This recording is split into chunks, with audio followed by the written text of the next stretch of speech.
Mercredi 24 avril 2024, M6 diffusait un nouvel épisode de Top Chef marqué par une épreuve très attendue, celle de la guerre des restos. Jorik, Arnaud et Brian ont séduit le jury avec la création de leur établissement, baptisé Square et proposant un retour à l'enfance. Alors que les autres candidats se sont affrontés sur une autre épreuve consistant à concocter le meilleur assaisonnement pour accompagner un tartare de bœuf, la proposition de Pierre Reur, mousse de persil, chips et lard de colonnata, n'a pas fait l'unanimité. Il a donc été éliminé du célèbre concours culinaire. Un coup dur pour le jeune homme de 27 ans, qui a eu bien du mal à contenir ses larmes. Après l'annonce de son départ, Pierre Reur a adressé ses derniers mots devant l'ensemble de ses concurrents mais aussi face aux chefs Hélène Darroze, Dominique Crène, Stéphanie Lequelec, Philippe Etchebest, Glenn Vielle et Paul Perret. Je n'ai pas su m'ouvrir sur ce sujet, j'étais trop borné sur mes idées de rustique, lance-t-il avant de fondre en larmes.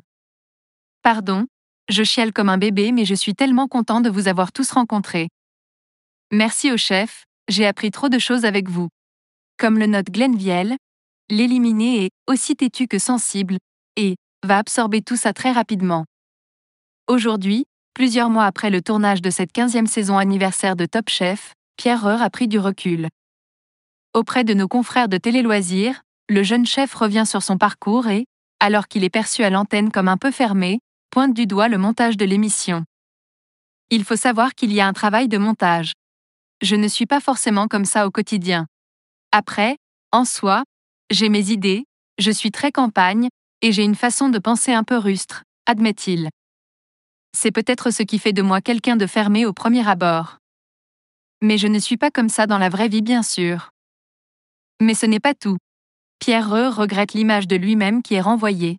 Pour moi, c'était un petit peu trop caricatural. Mais en soi, c'est quand même moi. Tout ce que j'ai dit, je l'ai dit.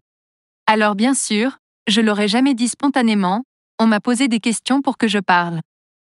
Mais oui, c'est tout de même moi, mais en caricaturé. Je ne suis pas vraiment comme ça dans la vraie vie. Moi, je suis un nounours, je suis gentil. Un gentil au caractère bien trempé.